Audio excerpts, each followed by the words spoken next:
Hello students, welcome to CRP academy. CRP একাডেমিতে তোমাদের সকলকে স্বাগত এবং প্রত্যেককে গুড ইভিনিং। তো আমরা upcoming WB SSC group C এবং গ্রুপ ডি পরীক্ষাকে লক্ষ্য করে সন্ধ্যা 9টা থেকে আমরা গুরুত্বপূর্ণ বিষয়ের গুরুত্বপূর্ণ টপিক ধরে ধরে তোমাদের যেমনটা নতুন সিলেবাস দেওয়া হয়েছে সেই অনুযায়ী ক্লাস করছিলাম। তো সেই ক্লাসটাই আবার কন্টিনিউ করছি এবং আজকে আমরা সংবিধান অর্থাৎ কনস্টিটিউশন অফ ইন্ডিয়ার উপর থেকে গুরুত্বপূর্ণ টপিক, সেটি হলো রাষ্ট্র নির্দেশক নীতি অর্থাৎ ডিপিএসপি সম্পর্কে গুরুত্বপূর্ণ 50টি বাছাই করা প্রশ্ন উত্তর দেখে নেব। তো শুরু থেকে শেষ পর্যন্ত দেখবে, খুবই ইম্পর্টেন্ট এই ক্লাস এবং এইখান থেকে বেশ কিছু প্রশ্ন পরীক্ষাতে আশা করছি আসবে। তো সিআরপি একাডেমিতে নতুন হয়ে থাকলে চ্যানেলটি সাবস্ক্রাইব করো, পাশে বেল আইকনটা প্রেস করে রাখো প্রত্যেকদিন গুরুত্বপূর্ণ ক্লাসের নোটিফিকেশনগুলো পাওয়ার জন্য এবং টেলিগ্রামে যুক্ত হয়ে যাও। দেখো, প্রথম প্রশ্ন, 1 নম্বর প্রশ্ন, ভারতীয় সংবিধানের কোন অংশে ডিপিএসপি বর্ণিত রয়েছে? প্রত্যেকটি প্রশ্ন চলাকালীন চেষ্টা করবে নিজেরাই সঠিক উত্তরগুলো কমেন্ট বক্সে কমেন্ট করার এবং আমার উত্তরের সাথে মিলাতে থাকবে তোমাদের উত্তরগুলো মিলছে কি। খুব তাড়াতাড়ি প্র্যাকটিসগুলো করব। তো সঠিক উত্তর হয়ে যাবে অপশন বি, চতুর্থ অংশে ভারতীয় সংবিধানে ডিপিএসপি বর্ণিত রয়েছে এবং এটি সংবিধানের 36 থেকে 51 নম্বর ধারায় বর্ণিত রয়েছে। ওকে, তাহলে পার্ট 4 এবং 36 থেকে 51 নম্বর ধারাতে এটি বর্ণিত রয়েছে, অর্থাৎ ডিপিএসপি বর্ণিত রয়েছে। এবং ডিপিএসপির ধারণা কোন দেশের সংবিধান থেকে নেওয়া হয়েছে? সেটি হলো আয়ারল্যান্ডের সংবিধান থেকে নেওয়া হয়েছে। 2 নম্বর প্রশ্ন, ডিপিএসপির মূল উদ্দেশ্য কি?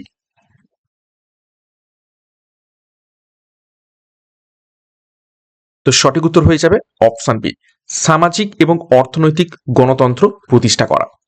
আচ্ছা, এটি একটি কল্যাণকামী রাষ্ট্র অর্থাৎ ওয়েলফেয়ার স্টেট গঠনের লক্ষ্য রাখে এবং এটি আদালতের মাধ্যমে বলবৎযোগ্য বা এনফোর্সেবল নয়।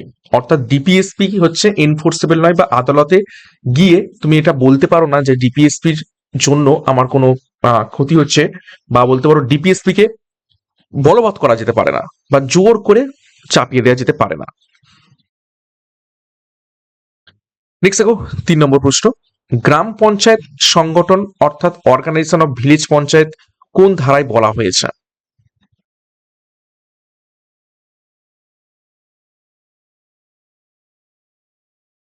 তো 3 নম্বর প্রশ্নের সঠিক উত্তর হয়ে যাবে অপশন এ, ধারা 40। দেখো, এটি একটি গান্ধীবাদী নীতির অন্তর্ভুক্ত এবং 73তম সংবিধান সংশোধনীর মাধ্যমে পঞ্চায়েতি রাজকে সাংবিধানিক রূপ দেওয়া হয়েছে।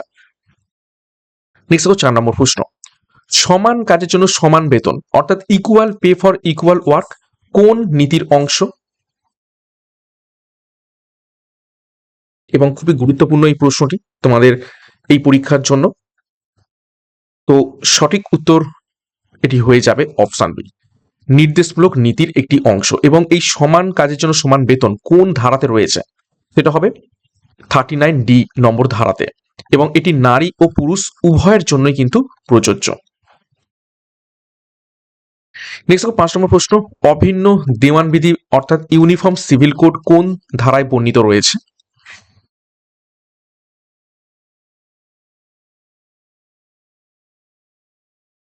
সঠিক উত্তর হবে অপশন বি, ধারা 44, 44, এটাকে 88 ভেবো না, 44। নেক্সট গুরুত্বপূর্ণ ঘোষণা, ডাব্লিউবিএসএসসি গ্রুপ সি এবং গ্রুপ ডি পরীক্ষাকে লক্ষ্য করে সিআরপি একাডেমির তত্ত্বাবধানে সাজেশন ব্যাচ কোর্স লঞ্চ করা হয়েছে। পরীক্ষার একদম লাস্ট মিনিট সাজেশন তোমরা এখান থেকে পাবে প্রত্যেকটি বিষয়ের উপর থেকে, সম্পূর্ণ পরীক্ষার সিলেবাস এবং এক্সাম প্যাটার্ন অনুযায়ী। এছাড়া পিডিএফ নোটস এবং ফুল মক টেস্টও পেয়ে যাবে। তো যোগাযোগ করো 9647553612 নম্বরে পরীক্ষার সেরা প্রস্তুতি, সঠিক গাইডেন্স এবং স্টাডি মেটেরিয়াল নেওয়ার জন্য। বিস্তারিত ডিসক্রিপশন বক্সে রয়েছে, সেখান থেকে এখনই যুক্ত হয়ে যাও পরীক্ষার সেরা প্রস্তুতি নেওয়ার জন্য। নেক্সট 6 নম্বর প্রশ্ন, বিচার বিভাগকে শাসন বিভাগ থেকে পৃথক করার কথা কোন ধারায় বলা হয়েছে?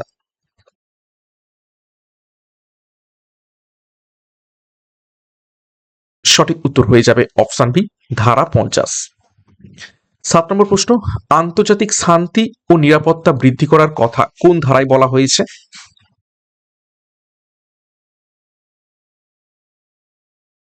সঠিক উত্তর হবে অপশন সি, ধারা 51-এ। নেক্সট দেখো 8 নম্বর প্রশ্ন, 6 বছর বয়সের কম বয়সী শিশুদের শৈশবকালীন যত্ন এবং শিক্ষার ব্যবস্থা কোন ধারায় বলা হয়েছে? ভিভিআই করবে প্রশ্নটিকে।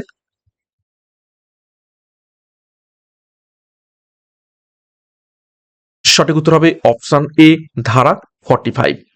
এবং 2002 সালের 86তম সংশোধনীর মাধ্যমে এই ধারার বিষয়বস্তু পরিবর্তন করা হয় এবং শিক্ষার অধিকার এখন 21A-তে একটি মৌলিক অধিকারের স্থান পেয়েছে। নেক্সট দেখো 9 নম্বর প্রশ্ন, লিগ্যাল এড বা বিনামূল্যে আইনি সহায়তা কোন ধারার অন্তর্ভুক্ত?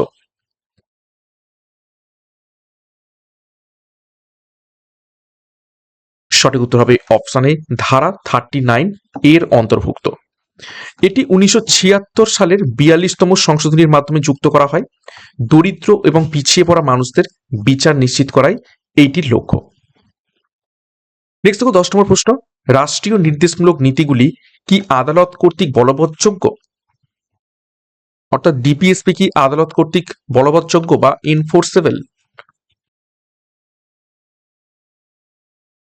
একটু আগেই আমরা দেখলাম নয়, তো সঠিক উত্তর হবে অপশন বি, না। নেক্সট আরো একটি ঘোষণা, সিআরপি একাডেমির তত্ত্বাবধানে এসএসসি গ্রুপ সি এবং গ্রুপ ডি পরীক্ষার জন্য প্র্যাকটিস ব্যাচও লঞ্চ করা হয়েছে, যেখানে তোমরা 50টি গুরুত্বপূর্ণ প্র্যাকটিস সেট, 1900+ প্রশ্ন উত্তর প্রত্যেকটা বিষয়ের ওপর থেকে তোমরা প্র্যাকটিস সেট পেয়ে যাবে পরীক্ষার সিলেবাস এবং এক্সাম প্যাটার্ন অনুযায়ী। তো লাস্ট মিনিটের একদম সেরা প্র্যাকটিস তোমরা এখান থেকে করতে পারবে এবং নিজেদের কতটা প্রস্তুতি হয়েছে বিভিন্ন মক টেস্টের মাধ্যমে যাচাই করতে পারবে। তো যোগাযোগ করো 9647553612 নম্বরে পরীক্ষার সেরা প্রস্তুতি নেওয়ার জন্য সঠিক মক টেস্টের মাধ্যমে এবং প্র্যাকটিস সেটের মাধ্যমে। তো বিস্তারিত ডেসক্রিপশন বক্স রয়েছে, সেখান থেকে দেখে এখনই যুক্ত হয়ে যাও। নেক্সট দেখো 11 নম্বর প্রশ্ন, কৃষি ও পশুপালনকে আধুনিক এবং বৈজ্ঞানিক পদ্ধতিতে সংগঠিত করার কথা কোন ধারায় বলা হয়েছে?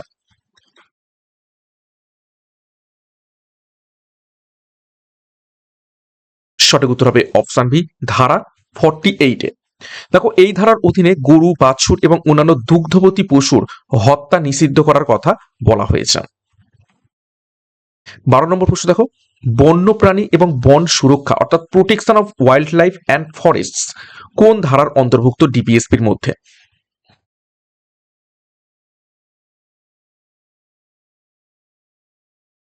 সঠিক উত্তর হবে অপশন সি, 48 এর মধ্যে। এটি 1976 সালের 42তম সংবিধান সংশোধনীর মাধ্যমে যুক্ত করা হয়েছে। 13 নম্বর প্রশ্ন, জাতীয় গুরুত্বপূর্ণ স্মৃতিস্তম্ভ, স্থান এবং বস্তু রক্ষা করা রাষ্ট্রের কর্তব্য, এটি কোন ধারার অন্তর্গত?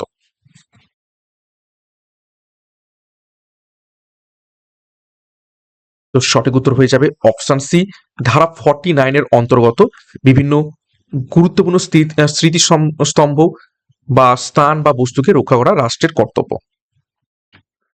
14 নম্বর প্রশ্ন, কর্মসংস্থান, শিক্ষা এবং নির্দিষ্ট ক্ষেত্রে সরকারি সাহায্যের বা পাবলিক অ্যাসিস্ট্যান্সের কথা কোন ধারায় বলা হয়েছে?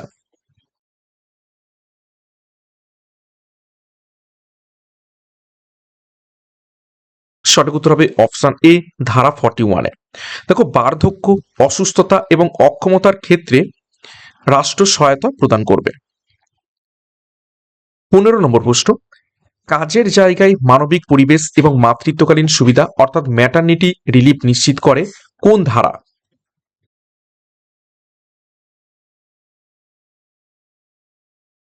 সঠিক উত্তর অপশন সি, ধারা 42। এই ধারার ভিত্তিতেই ভারতে ম্যাটারনিটি বেনিফিট অ্যাক্ট তৈরি করা হয়েছে। এটি নিশ্চিত করে যে মহিলারা কর্মক্ষেত্রে যেন উপযুক্ত সুরক্ষা পান। 16 নম্বর প্রশ্ন, শ্রমিকদের জন্য জীবন ধারণের উপযোগী মজুরি অর্থাৎ লিভিং ওয়েজ নিশ্চিত করার জন্য নির্দেশ কোন ধারায় রয়েছে? এটাও গুরুত্বপূর্ণ প্রশ্ন, প্রত্যেকটি গুরুত্বপূর্ণ প্রশ্ন আজকের এই ক্লাসে। তো সঠিক উত্তর হবে অপশন এ, ধারা 43-তে। নেক্সট দেখো 17 নম্বর প্রশ্ন, শিল্প ব্যবস্থাপনায় শ্রমিকদের অংশগ্রহণ অর্থাৎ participation of workers in management কোন সংশোধনীর মাধ্যমে যুক্ত করা হয়?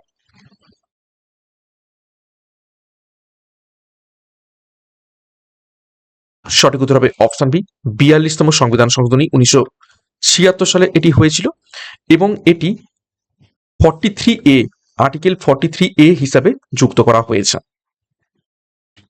নেক্সট দেখো 18 নম্বর প্রশ্ন, সমবায় সমিতি অর্থাৎ কোঅপারেটিভ সোসাইটিস গঠন এবং পরিচালনা কোন ধারায় বর্ণিত রয়েছে?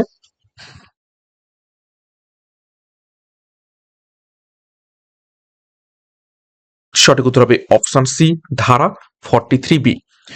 2011 সালের 97তম সংবিধান সংশোধনের মাধ্যমে এটি যুক্ত করা হয় এবং এটি একটি গান্ধীবাদী নীতি। 19 নম্বর প্রশ্ন, এসসি এসটি এবং অন্যান্য অনগ্রসর শ্রেণীর শিক্ষা এবং অর্থনৈতিক স্বার্থ রক্ষা কোন ধারার লক্ষ্য?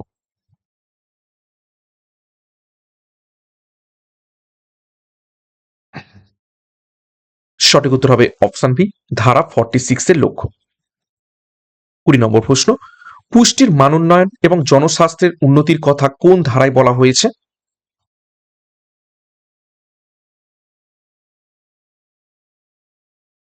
সঠিক উত্তর হবে অপশন বি, ধারা 47-এ। অর্থাৎ যেমন মদ নিষিদ্ধ করা, ঠিক আছে, এইগুলো কিন্তু ক্ষতিকর মাদক দ্রব্য নিষিদ্ধ করা, এগুলোই 47-এর মধ্যেই রয়েছে। 21 নম্বর প্রশ্ন দেখো, সংবিধানের কোন ধারায় জনকল্যাণকামী রাষ্ট্র অর্থাৎ ওয়েলফেয়ার স্টেট প্রতিষ্ঠার কথা বলা হয়েছে?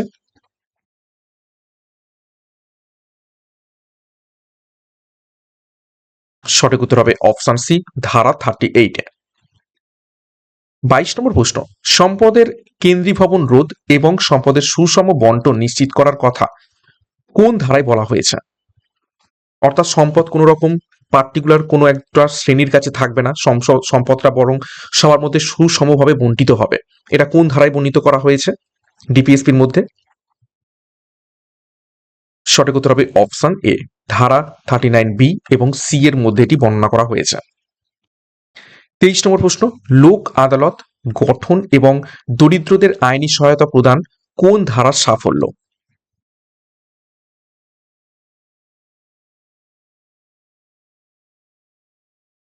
সঠিক উত্তর হবে অপশন বি, ধারা 39A। দেখো, equal justice and free legal lead এই নীতিটি 1976 সালের 42তম সংবিধান সংশোধনের মাধ্যমে যুক্ত করা হয়। এর ফলে আইনি পরিষেবা কর্তৃপক্ষ আইন অর্থাৎ ন্যালসা 19, সরি এটা একটু ভুল রয়েছে, এটা 87 হবে, ঠিক আছে, এটা 87, ঠিক আছে, 1987 সালে এটি পাস হয়। 24 নম্বর প্রশ্ন, কুটির শিল্পকে অর্থাৎ কটেজ ইন্ডাস্ট্রিকে উৎসাহিত করার কথা কোন ধারায় বলা হয়েছে? এটাও একটা গান্ধীবাদী নীতি, কুটির শিল্পকে জোর দিতে হবে এবং সঠিক উত্তর হয়ে যাবে অপশন বি, ধারা 43। নেক্সট দেখো 25, এসসি এবং এসটি ছাত্রছাত্রীদের জন্য সরকারি বৃত্তির ব্যবস্থা কোন ধারার নীতির প্রয়োগ?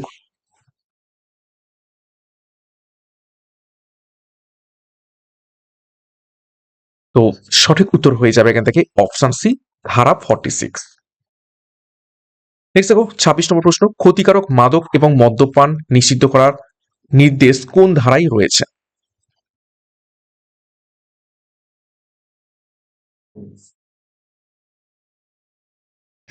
একটু আগেই দেখলাম পুষ্টি মানোন্নয়ন, তো সিমিলার, এবং সেখানে আমি বললাম যে ক্ষতিকারক মাদক এবং মদ্যপান নিষিদ্ধ। তো সঠিক উত্তর হয়ে যাবে 26 নম্বর প্রশ্নের অপশন বি, ধারা 47।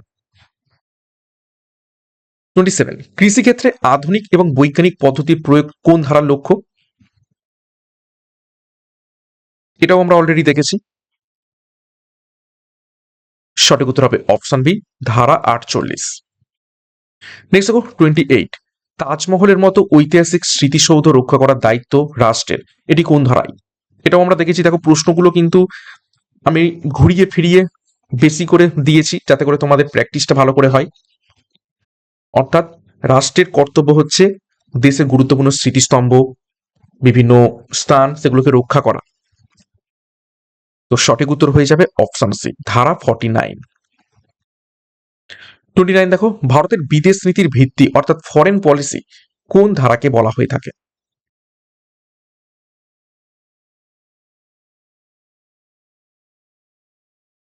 সঠিক উত্তর হবে অপশন ডি, ধারা 51।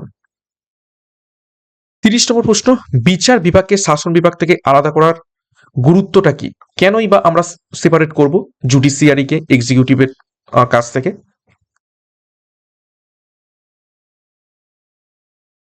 সঠিক উত্তর হবে, দেখো, অপশন বি, যাতে নিরপেক্ষ বিচার ব্যবস্থা নিশ্চিত হতে পারে, অর্থাৎ বিচারটা যেন নিরপেক্ষভাবে হয় এবং এটি 50 নম্বর ধারাতে বর্ণনা করা রয়েছে।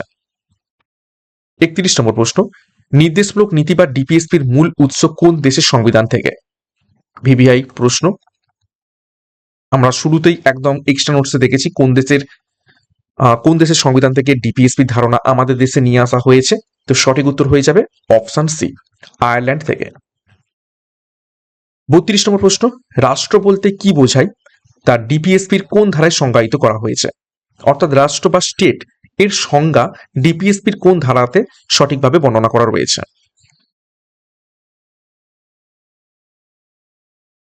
সঠিক উত্তর হবে অপশন এ, ধারা 36। এই ধারায় বলা হয়েছে যে রাষ্ট্র শব্দের অর্থ তৃতীয় অংশে বর্ণিত সংজ্ঞার মতোই। ধারা 12 অর্থাৎ তৃতীয় যে অংশ সেটা হচ্ছে মৌলিক অধিকারের অংশ, এবং মৌলিক অধিকারের 12 নম্বর ধারাতে রাষ্ট্রের সংজ্ঞা কিন্তু সম্পূর্ণভাবে দেওয়া রয়েছে। এবং এই 36 নম্বর ধারাতেও সেটাই বলা রয়েছে যে 12 নম্বর ধারাতে যা যা বলা রয়েছে সেটাই কিন্তু রাষ্ট্রের অর্থ এই 36 নম্বর ধারাতেও সেম ভাবে বলা হলো। এর মধ্যে কেন্দ্রীয় সরকার, রাজ্য সরকার এবং স্থানীয় কর্তৃপক্ষ অন্তর্ভুক্ত রয়েছে। 33, কোন মামলার রায় সুপ্রিম কোর্ট বলে যে মৌলিক অধিকার এবং নির্দেশমূলক নীতির মধ্যে ভারসাম্য বজায় রাখা সংবিধানের মূল কাঠামোর অংশ?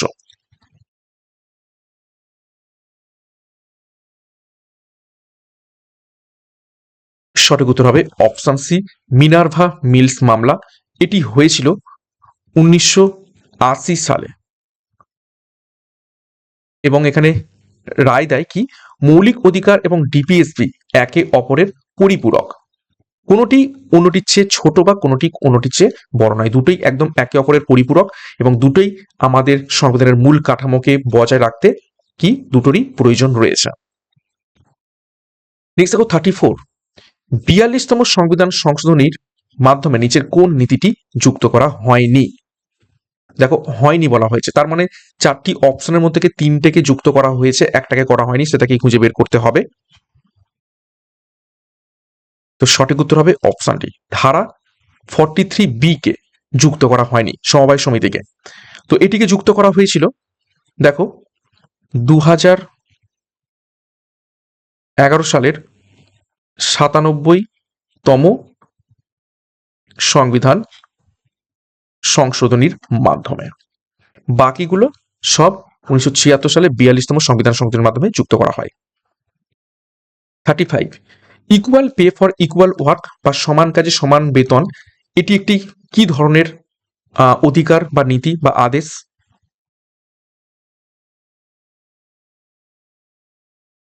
সঠিক উত্তর হবে অপশন বি, নির্দেশমূলক নীতি। এটা হচ্ছে নির্দেশমূলক নীতি।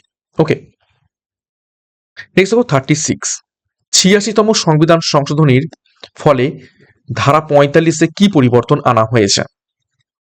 যেটা 2002 সালে হয়েছিল 86তম সংবিধান সংশোধনী। সঠিক উত্তর হয়ে যাবে এখান থেকে দেখো অপশন বি, 6 বছরের কম বয়সী শিশুদের শৈশবকালীন যত্ন এবং শিক্ষার ব্যবস্থা করা। নেক্সট দেখো 37, নিচের কোনটি একটি উদার বুদ্ধিজীবী অর্থাৎ লিবারাল ইন্টেলেকচুয়াল নীতি নয়? প্রশ্নটা ভালোভাবে দেখবে, নয় বলা হয়েছে।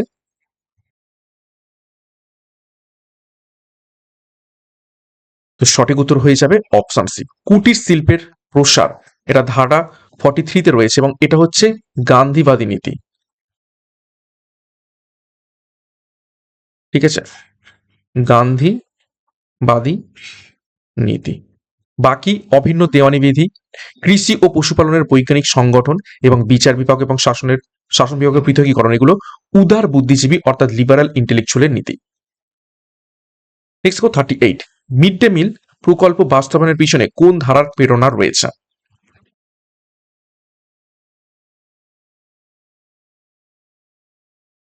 পুষ্টির মান উন্নয়ন, জনস্বাস্থ্য। তো সঠিক উত্তর হয়ে যাবে অপশন বি, ধারা 47। নেক্সট 39, গ্রাম আদালত বা লোক আদালত গঠন করা হয়েছে কোন ধারার লক্ষ্য পূরণ করতে? কোন ধারা অনুযায়ী? সঠিক উত্তর হবে অপশন এ, ধারা 39A।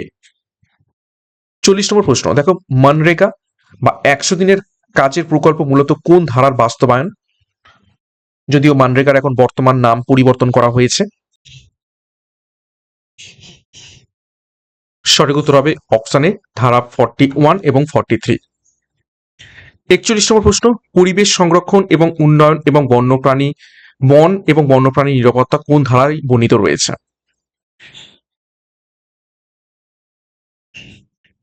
সঠিক উত্তর হবে অপশন বি ধারা 48 এতে। নেক্সট দেখো 42, ধারা 50 অনুযায়ী বিচার বিভাগকে শাসন বিভাগ থেকে আলাদা করার মূল উদ্দেশ্য কি?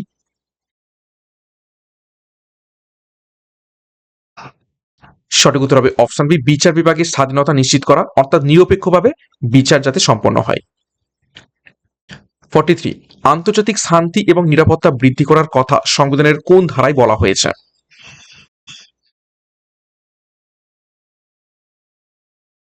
সঠিক উত্তর হবে অপশন সি ধারা 51 এ।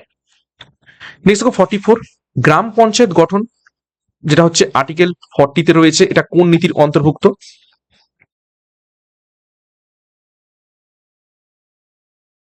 সঠিক উত্তর হবে অপশন বি গান্ধীবাদী নীতির অন্তর্ভুক্ত। নেক্সট দেখো 45, ধারা 44 বা অভিন্ন দিওয়ান বিধি অর্থাৎ ইউসিসি ইউনিফর্ম সিভিল কোড সম্পর্কে কোনটি সঠিক? এটার ফুল ফর্ম কি? ইউনিফর্ম সিভিল কোড, তোমরা অনেকেই হয়তো শুনেছো। তো সঠিক উত্তর হবে অপশন সি। এটি একটি ধর্মনিরপেক্ষ রাষ্ট্রের আদর্শ নির্দেশ করে এবং বর্তমানে শুধুমাত্র গোয়া এবং উত্তরাখণ্ড এই দুটো জায়গাতে কি রয়েছে, এই ইউনিফর্ম সিভিল কোডটা চালু রয়েছে। নেক্সট 46, নির্দেশমূলক নীতিগুলি বা ডিপিএসপি গুলি আদালত কর্তৃক বলবৎযোগ্য নয় কেন?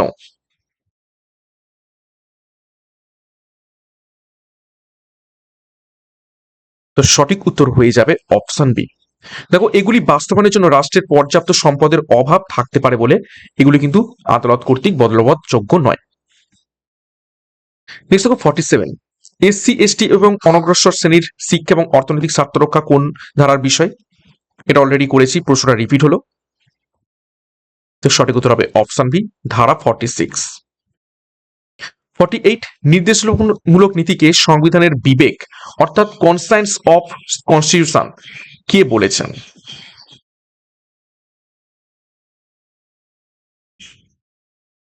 সঠিক উত্তর হবে অপশন বি গ্র্যানভিল অস্টিন এই গুরুত্বপূর্ণ মন্তব্যটি করেছেন ডিপিএসপি সম্পর্কে, অর্থাৎ সংবিধানের বিবেক বলে মন্তব্য করেছেন ডিপিএসপি কে। 49, ধারা 49 অনুযায়ী ঐতিহাসিক স্থানের সুরক্ষা নিশ্চিত করা কার দায়িত্ব? চারটি অপশন, কেবল নাগরিকদের, জেলা প্রশাসনের, রাষ্ট্রের নাকি জাতিসংঘের? তো সঠিক উত্তর হবে অপশন সি রাষ্ট্রের। 50 নম্বর প্রশ্ন এবং আজ ক্লাসের শেষ প্রশ্ন। দেখো, নির্দেশমূলক নীতি বাস্তবায়নের জন্য রাষ্ট্র আইন প্রণয়ন করতে পারে কি? এটা কিন্তু প্রশ্নটা ভালোভাবে দেখবে, নির্দেশমূলক নীতি বাস্তবায়নের জন্য রাষ্ট্র আইন বলেছে, আইন প্রণয়ন করতে পারে কি? অবশ্যই করতে পারে। সঠিক উত্তর হবে হ্যাঁ। ঠিক আছে, কেননা এই যে আমরা দেখলাম শিশুদের পুষ্টি দিতে হবে, শিক্ষা দিতে হবে, তার জন্য কিন্তু আইন নিয়ে এসেছে। ঠিক আছে, নিয়ে এসে সংবিধান সংশোধন করে সেখানে যুক্ত করা হয়েছে অবৈতনিক প্রাথমিক যে শিক্ষা, সেটা কিন্তু 14 বছর বয়সী শিশুদের পর্যন্ত দেওয়া হচ্ছে। এগুলো কিন্তু আইন নিয়ে আসা হয়েছে, কিন্তু কি কি করা যায় না, আদালতে বলপূর্বক সেটা হচ্ছে কি এনফোর্সেবল নয়। ওকে, তো যাই হোক, এই ছিল গুরুত্বপূর্ণ 50টি প্রশ্ন উত্তর আজকের এই ক্লাসের মধ্যে থেকে। 50 মধ্যে কার কত স্কোর হয়েছে কমেন্ট বক্সে কমেন্ট করবে। ডিপিএসপি খুবই খুবই ইম্পর্টেন্ট একটি টপিক সংবিধানের উপর থেকে, বিশেষ করে WB SSC group C group D পরীক্ষার জন্য। তো রাত 9টা থেকে এইরকম আমি সাবজেক্ট ওয়াইজ এবং টপিক ওয়াইজ ক্লাসগুলো নিয়ে আসবো এক্সাম পর্যন্ত। প্রতিদিন ক্লাসগুলো ফলো করবে। ঠিক আছে, মাঝখানে ক্লাসগুলো একটু স্টপ হয়ে গিয়েছিল, তার জন্য সরি। তো যাই হোক, ক্লাসটা শেষ করব তার আগে আরো একবার গুরুত্বপূর্ণ ঘোষণা, ডাব্লিউবি এসএসসি গ্রুপ সি এবং গ্রুপ ডি পরীক্ষাকে লক্ষ্য করে সাজেশন ব্যাচ কোর্স লঞ্চ করা হয়েছে। একদম লাস্ট মিনিট সাজেশন তোমরা এখান থেকে পাবে, পরীক্ষার সিলেবাস এবং এক্সাম প্যাটার্নলজি প্রত্যেকটি বিষয়ের উপর থেকে, সাথে পিডিএফ স্টাডি মেটেরিয়াল এবং ফুল মক টেস্টও পেয়ে যাবে। তো যোগাযোগ করো আমাদের সাথে 9647553612 নম্বরে।